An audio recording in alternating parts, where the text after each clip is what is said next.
Hello दोस्तों, SS लोकर्स academy में आप सबका स्वागत है।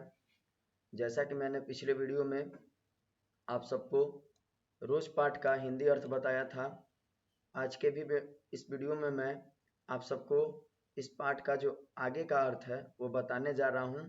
तो आप सभी लोग शुरू से आखिरी तक इस वीडियो को ज़रूर देखिएगा और वीडियो अच्छा लगे तो अपने दोस्तों में ज़रूर शेयर कीजिएगा। तो चलिए वीडियो को शुरू करते हैं। सबसे पहले मैं आप सबको ये बता दूं कि कल हम लोग ने ये कहानी कहाँ तक पढ़ा था। तो आखिरी में हम लोग देखे थे कि जो लेखक है और मालती दोनों लोग वार्तालाप करते हैं खाना पीना खाने के बाद, दोपहर का खाना खाने के बाद। और लेखक पूछते हैं कि मतलब कि तुम्हारे लिए खाना बचा था कि नहीं बचा था, भाजी तरकारी बचा था कि नहीं बचा था। ये सारी बातें वो लोग करते हैं। फिर इसके बाद क्या होता है, तो लेखक कहते हैं कि थोड़ी देर फिर मैं मौन रहा और जेब से अपनी नोटबुक निकाली और पिछले दिनों के लिखे हुए देखने लगा। तब मालती को याद आया कि उसने मेरे आने का कारण पूछा नहीं और बोली, यहाँ आए कैसे। मतलब लेखक बोल रहे हैं कि मैंने पिछले दिनों का नोटबुक निकाल करके जेब से जो है उनको देखने लगा, लिखने लगा पिछले दिनों की कहानी। और इतना देर में मालती जो है मेरे से पूछी नहीं थी कि मतलब मैं यहाँ आया क्यों हूँ। तो वो अब मालती जो है पूछ देती है कि यहाँ आए कैसे हो। तो लेखक बोलते हैं कि मैंने कहा, अच्छा अब याद आया, तुमसे मिलने आया था और क्या करने। तो मालती बोलती है कि तो एक दो दिन रहोगे ना। लेखक बोलते हैं नहीं, कल चला जाऊंगा। मालती कुछ नहीं बोली, कुछ खिन्न सी हो गई। मैं फिर नोटबुक की तरफ देखने लगा। थोड़ी देर बाद मुझे ध्यान हुआ, मैं आया तो हूँ मालती से मिलने, किंतु यहाँ वह बात करने को बैठी है और मैं पढ़ रहा हूँ। पर बात भी क्या की जाए। मुझे ऐसा लग रहा था कि इस घर में जो छाया घिरी हुई है वह अज्ञात रहकर भी मानो मुझे भी वश में कर रही है। मैं भी वैसा ही नीरस निर्जीव सा हो रहा हूँ, जैसे हाँ जैसे यह घर, जैसे मालती। मतलब लेखक और मालती जो है दोनों बैठे हुए हैं। लेखक जो है अपना नोटबुक निकाल करके देख रहे हैं, तो मालती इसी बीच उनसे पूछती है कि तुम आए कैसे हो, तो एक दो दिन रहोगे ना, ये सारी बातें करती है। तो लेखक बताते हैं नहीं, मैं कल चला जाऊंगा। तो इस बात को सुन करके मालती उदास हो जाती है, फिर दोनों लोग चुप हो जाते हैं। तो वहीं लेखक सोच रहे हैं कि मैं मालती से मिलने आया हूँ, बात करने आया हूँ, तो मैं अब अपना नोटबुक निकाल के पढ़ रहा हूँ, मैं भी कैसा व्यक्ति बन गया हूँ, ऐसा वो सोचते हैं। फिर आगे कहते हैं, मैंने पूछा तुम कुछ पढ़ती लिखती नहीं हो। मैं चारों ओर देखने लगा कि कहीं किताबें दिख पड़े। यहाँ कहकर मालती थोड़ा सा हंस दी। वह हंसी कह रही थी, यहाँ पढ़ने को है क्या। मतलब लेखक जो है नोटबुक निकाल के अपना पढ़ रहे थे, तो उसी नोटबुक से इनको ख्याल आता है कि क्या मालती कुछ पढ़ती लिखती है कि नहीं है। तो लेखक पूछते हैं उससे, तो मालती हंस करके हंसते लगती है। तो हंसने लगती है तो इससे समझ जाते हैं, और वो मतलब कि इसका भाव ये होता है कि बोलती है कि यहाँ पढ़ने लिखने के लिए क्या है। तो लेखक बोलते हैं कि मैंने कहा, अच्छा मैं वापस जाकर जरूर कुछ पुस्तकें भेजूंगा। और वार्तालाप फिर समाप्त हो गया। यानी लेखक फिर बोलते हैं उसकी बातों को सुन करके कि ठीक है, यहाँ किताब तुम्हारे लिए पढ़ने के लिए नहीं है, लेकिन मैं वापस जाऊंगा तो तुम्हारे लिए किताब भेज दूंगा, तुम पढ़ना उस किताबों को। तो इस तब इन दोनों की फिर वार्तालाप समाप्त हो जाती है। फिर क्या होता है आगे, थोड़ी देर बाद मालती ने फिर पूछा, आए कैसे हो, लारी से। लारी मतलब होता है ट्रक, यहाँ लारी का अर्थ क्या होगा, ट्रक होगा। तो मालती पूछ रही है लेखक से कि यहाँ आए कैसे हो, ट्रक से। तो लेखक बोलते हैं पैदल। तो मालती बोलती है इतनी दूर बड़ी हिम्मत की, मतलब पैदल सुन करके मालती बोलती है कि इतना दूर बड़ी पैदल पैदल आए हो तो हिम्मत करके। तो लेखक बोलते हैं कि आखिर तुमसे मिलने ही आया हूँ, ऐसे ही आए हो। वे मालती बोलती है कि ऐसे ही आए हो। तो लेखक बोलते हैं नहीं, कूली पीछे आ रहा है सामान लेकर, मैंने सोचा बिस्तर ले चलूं। तो ये लेखक बोलते हैं कि नहीं, मेरा कूली जो है सामान लेकर के आ रहा है, बिस्तर उस्तर मेरा कूली लेके आ रहा है। तो मालती बोलती है कि अच्छा किया, यहाँ तो बस। कहकर मालती चुप रह गई, फिर बोली, तब तुम थके होगे, लेट जाओ। तो लेखक बोलते हैं नहीं, बिल्कुल नहीं थका। और मालती कहती है रहने भी दो, थके नहीं, भला थके हैं। तो लेखक बोलते हैं कि और तुम क्या करोगी। तो मालती बोलती है कि मैं बर्तन मांज रखती हूँ। तो लेखक बोलते हैं मैंने कहा वाह, क्योंकि और कोई बात मुझे सूझी नहीं।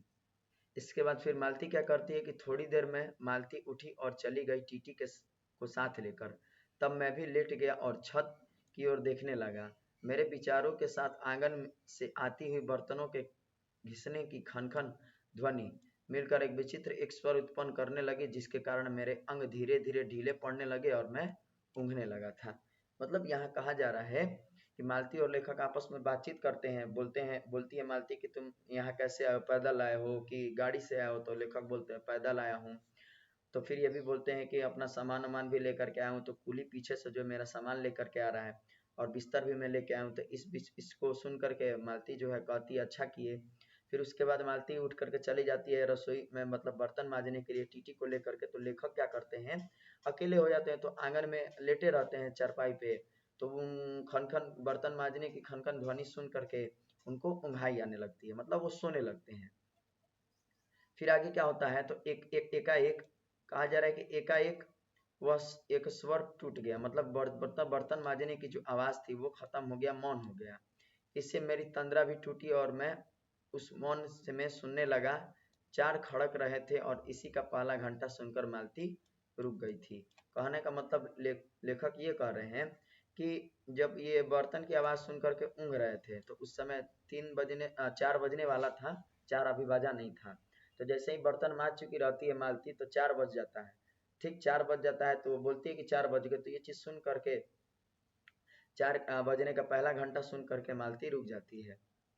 फिर उसके बाद क्या होता है कि वही 3 बजे वाली बात मैंने फिर देखी। अब की बार और उग्र रूप में मैंने सुना। मालती एक बिल्कुल अनैच्छिक अनुभूति विहीन नीरस यंत्रवत, वह भी थके हुए यंत्र के से स्वर में कह रही है 4 बज गए। जैसे मालती जो है हर समय क्या करती है, समय गिनती है। जैसे 1 घंटा बीत गया तो फिर उसके बाद दूसरा घंटा बीत गया, तो समय गिनती रहती है। तो वहीं लेखक देख रहे हैं कि जैसे 3 बजे मालती बोली थी कि 3 बज गए, तो वैसे ही मालती फिर से जब 4 बजता है तो अपने मुख से निकालती है थकी हुई सांस से कि 4 बज गए। मानो इस अनैच्छिक समय गिनने गिनने में ही उसका मशीन तुल्य जीवन बीतता और वैसे ही जैसे मोटर का स्पीडोमीटर यंत्रवत फासला नापता है और जाता है और यंत्रवत विश्राम स्वर में कहते हैं किससे कि मैंने अपने अमित शून्य पथ का कितना इतना अंश तय कर लिया, न जाने अब कैसे मुझे नींद आ गई। कहने का मतलब ये हुआ कि लेखक जो है बर्तन मांजा जा रहा था तो वो ऊँघ रहे थे। जैसे बर्तन मांजने रुक गया, 4 बज गया, तो उनकी आंखें फिर खुल जाती है। तो वो मालती का आवाज सुनते हैं कि मालती थकी सी सांस में बोलती है कि 4 बज गया।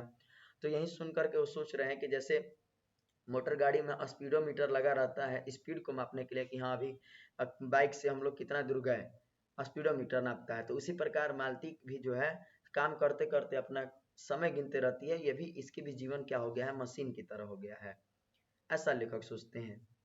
फिर आगे होता है कि तब 6 कभी के बज चुके थे जब किसी के आने की आहट से मेरी नींद खुली और मैंने देखा, मतलब शाम के 4 बजे ये बात सुन करके वो सो गए लेखक और 2 घंटा तक ये सोते रहे। 6 बजे के करीब इनको नींद खुल जाती है किसी के आने की आहट सुन करके। किसी के आने यानी कौन आता है, तो जो मालती है, मालती का पति महेश्वर और उनका जो कुली था जो सामान लेकर के आ रहा था, वो दोनों लोग आते हैं।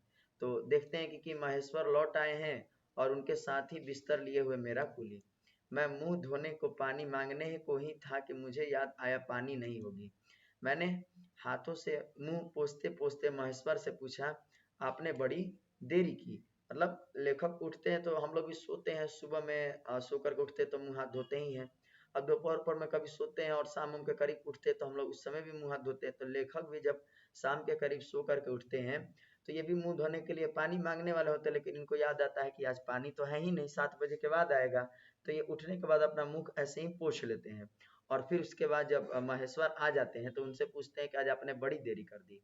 तो महेश्वर क्या जवाब देते हैं, तो कहते हैं कि उन्होंने किंचित गलानी भरे स्वर में कहा, हाँ आज वह गैंग्रीन का ऑपरेशन करना ही पड़ा, एक कर आया हूँ और दूसरे को एम्बुलेंस में बड़े अस्पताल भिजवा दिया है। यानी महेश्वर बोलते हैं कि हाँ आज देरी हो गया, तो देरी का कारण यही है कि जो गैंग्रीन का ऑपरेशन करना था उसको मैं कर दिया हूँ और एक मेरे बस की बात नहीं था तो मैं बड़े अस्पताल में भिजवा दिया हूँ। तो लेखक ये बात सुन करके पूछते हैं कि मैंने पूछा गैंग्रीन कैसे हो गया। तो महेश्वर जवाब देते हैं कि एक कांटा चुभा था उसी से हो गया, बड़े लापरवाह लोग होते हैं यहाँ के। मतलब वो बता रहे हैं लेखक से कि यहाँ के बड़े लापरवाह लोग हैं, कांटा चुभ जाता है उसको निकालते नहीं और इसी वजह से जो है गैंग्रीन हो जाता है। तो लेखक बोलते हैं मैंने पूछा यहाँ आपको केस अच्छे मिल जाते हैं, आय के लिहाज से नहीं डॉक्टरी के अभ्यास के लिए। बोले हाँ मिल ही जाते हैं, यही गैंग्रीन हर दूसरे चौथे दिन एक केस आ जाता है नीचे बड़े अस्पताल में भी। मालती आंगन से ही सुन रही थी, अब आ गई बोली, हाँ केस बनाते देर क्या लगती, कांटा चुभा था, इसी पर टांग काटनी पड़े, यह भी कोई डॉक्टरी है। हर दूसरे दिन किसी की बाह काट आते हैं, इसी का नाम है अच्छा अभ्यास। मतलब लेखक और महेश्वर बात कर रहे थे उनके अस्पताल में जो केस आया था उसके बारे में।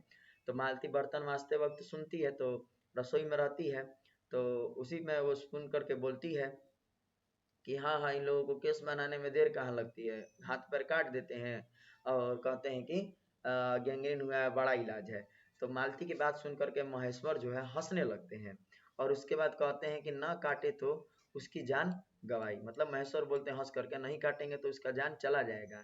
तो मालती बोलती, हाँ पहले तो दुनिया में कांटे ही नहीं होते होंगे, आज तक तो सुना नहीं था कि कांटे के चुभने से मर जाते हैं। ये मालती बोलती है कि कांटा के चुभने से मौत हो जाती है, ऐसा तो मैंने कभी सुना नहीं।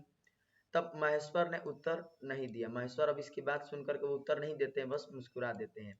मालती मेरी ओर देख कर बोली, ऐसे ही होते हैं डॉक्टर, सरकारी अस्पताल है ना, क्या परवाह है, मैं तो रोज ऐसी बातें सुनती हूँ, अब कोई मर मुर जाए तो ख्याल ही नहीं होता, पहले तो रात रात भर नींद नहीं आया करती थी। मतलब मालती जो है वो बोलती है लेखक की ओर देख करके कि हाँ ये लोग डॉक्टर, सरकारी डॉक्टर हैं, इन लोगों को क्या परवाह है, सरकारी वाले ऐसे ही बेफिजूल का कुछ भी करते रहते हैं, बढ़िया से इलाज नहीं करते हैं। तो ऐसे ही बोलती है वो कि सरकारी डॉक्टर है, क्या परवाह होगा। और ये भी बोलती है कि पहले जब नई नवेली मैं दुल्हन बन करके आई थी या इनकी मैं पत्नी बनी थी, तो उस समय मुझे पता चलता था कि किसी का ये टांग काट कर आए हैं तो किसी का हाथ काट कर आए हैं, तो मुझे नींद नहीं आती थी रात रात भर। ये बोलती है लेखक से, लेकिन आगे बोलती है कि अब आदत हो चुका है, तो अब मुझे कोई दिक्कत परेशानी नहीं होता है, मुझे अब डर भी नहीं लगता है। उसके बाद तभी आंगन में खुले हुए नल ने कहा tip tip tip tip tip, यानी 7 बजने वाला है, तो पानी आ गया था। अब आप लोग ये सोचिएगा कि मालती तो बर्तन मांज रही थी, तो मांजना और धोना में दोनों अंतर है। अभी 4 बजे के करीब मालती जो है बर्तन मांज रही थी, तो वो मांजती है बर्तन को, धोती नहीं है। धोना तो पानी से होता है, अब मांजना तो हम लोग जैसे सरफ वरफ होता है या अन्य जो है चीजें होती है जिससे हम लोग बर्तन मांजते हैं, तो बर्तन मांज के वो रख दी है। लेकिन अब पानी जब आया तो अब जा रही है धोने, तो वही पानी जब आ गया, नल से टिप टिप की आवाज सुन ली, तो मालती ने कहा पानी, और उठकर चली गई, यानी पानी आ गया तो उठ करके चली गई। इसके बाद कहा जा रहा है कि खनखनाहट से हमने जाना बर्तन धोने जाने लगे हैं। देखो यहाँ धोने का प्रयोग किया गया और वहां मांजने का प्रयोग किया गया, तो दोनों में अंतर है, धोना और मांजना अंतर होगा। मांजना यानी कि बर्तन बस मांज के रख दिए, धोना यानी कि उनको पानी से धोना। तो पानी आ गया तब मालती जो है बर्तन को धोने लगी। इसके बाद क्या होता है कि टीटी महेश्वर की टांगों के सहारे खड़ा मेरी ओर देख रहा था, जब एकाएक उन्हें छोड़कर मालती की ओर खिसकता हुआ चला। महेश्वर ने कहा उधर मत जा, और उसे गोद में उठा लिया। वह मचलने लगा और चिल्ला चिल्ला कर रोने लगा। मतलब मालती जो है रसोई में बर्तन धो रही थी और उसका जो बेटा टीटी था उसका अपने पिता के पास, महेश्वर के पास खेल रहा था, उनके टांगों के पकड़ करके खड़ा हुआ था। लेकिन वह मालती की ओर जा रहा था, तो उसके पिता उसको रोकते हैं कि उधर मत जा, गोद में भी ले लेते हैं, परंतु वो चिल्ला चिल्ला करके रोने लगता है। फिर क्या करते हैं महेश्वर, तो फिर कहा जा रहा है कि महेश्वर बोले अब रो रो कर सो जाएगा तभी घर में चैन होगी। मैंने पूछा आप लोग भीतर ही सोते हैं, गर्मी तो बहुत बहुत होती है। महेश्वर बोलते हैं कि होने को तो मच्छर भी बहुत होते हैं, पर यह लोहे के पलंग उठाकर बाहर कौन ले जाए। अब के नीचे जाएंगे तो चारपाई ले आएंगे। फिर कुछ रुक कर बोले आज तो बाहर ही सोएंगे, आपके आने का इतना लाभ ही होगा। आगे फिर क्या होता है कि टीटी अभी तक रोता ही जा रहा था। महेश्वर ने उसे एक पलंग पर बैठा दिया और पलंग बाहर खींचने लगे। मैंने कहा मैं मदद करता हूँ, और दूसरी ओर से पलंग उठाकर निकलवा दिए। मतलब जब महेश्वर का बेटा टीटी रो रहा था, तो महेश्वर बोलता है कि अच्छा अब रो लेगा जी भर के तो घर में शांति आ जाएगी। इसी बीच लेखक उससे पूछ बैठते हैं कि आप लोग भीतर ही सोते हैं, गर्मी का दिन है, भीतर सोते होंगे तो गर्मी बहुत लगती होगी। तो महेश्वर बोलते हैं कि हाँ गर्मी तो लगती है, मच्छर भी बहुत है, लेकिन करे क्या, पलंग इतना भारी पलंग है कि बाहर एक आदमी से नहीं निकलेगा। तो ये दोनों लोग मिल करके पलंग को बाहर निकालते हैं, और टीटी अभी भी रोता जा रहा था। तब क्या होता है, तो कहा जा रहा है कि अब हम तीनों, महेश्वर, टीटी और मैं, दो पलंगों पर बैठ गए और वार्तालाप के लिए उपयुक्त विषय ना पाकर उस कमी को छुपाने के लिए टीटी से खेलने लगे। मतलब दोनों लोग के पास कुछ बातचीत करने का, वार्तालाप करने का कुछ था नहीं, तो ये दोनों लोग जो है टीटी से साथ खेलने लगे। बाहर आकर वह कुछ चुप हो गया था। कौन? टीटी चुप हो गया था। किंतु बीच बीच में जैसे एकाएक कोई भूला हुआ कर्तव्य याद करके से रो उठता था और फिर एकदम चुप हो जाता था। और कभी कभी हम हंस पड़ते थे या महेश्वर उसके बारे में कुछ बात कह देते थे। मतलब दोनों लोग जो टीटी के साथ खेल रहे हैं, टीटी चुप हो चुका था लेकिन कभी कभी वो रोने लगता था। मालती बर्तन धो चुकी थी। जब वो उन्हें लेकर आंगन में एक और रसोई के छप्पर की ओर चली तब महेश्वर ने कहा, थोड़े से आम लाया हूँ, वो अभी धो लेना।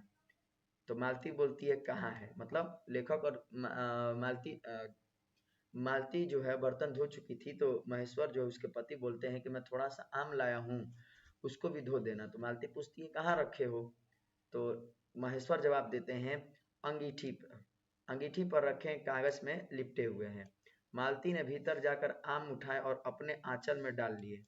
जिस कागज में वे लिपटे हुए थे वह किसी पुराने अखबार का टुकड़ा था। मालती चलती चलती संध्या के छिड़ यानी कि छिड़ मतलब होता है कमजोर भी कह सकते हैं या कम भी कह सकते हैं, यानी जो संध्या का छोटा सा या थोड़ा सा प्रकाश था उसी में वो उस अखबार के टुकड़े को पढ़ रही थी। वह नल के पास जाकर खड़ी उसे पढ़ती रही। जब दोनों ओर पढ़ चुकी तब एक लंबी सांस लेकर उसे फेंक कर आम धोने लगी। तो ये सारे दृश्य को जो हमारे लेखक है अगे जी लेखक है वो देख रहे होते हैं तो ये सोचते हैं कि मतलब मालती जो आज किताब पढ़ने के लिए जो है एक टुकड़े के लिए किताब के पन्ने के टुकड़े के लिए तरस रही है कि अखबार के टुकड़े को वो पढ़ रही है। तो ऐसे दृश्य को देखते हैं। फिर आगे कहते हैं कि मुझे एकाएक याद आया, बहुत दिनों की बात थी जब हम अभी स्कूल में भर्ती हुए ही थे।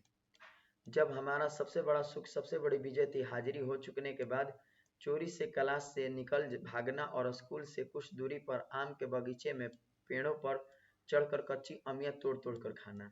मुझे याद आता कभी जब मैं भाग आता और मालती नहीं आ पाती तब मैं भी खिन्न मन लौट आया करता था।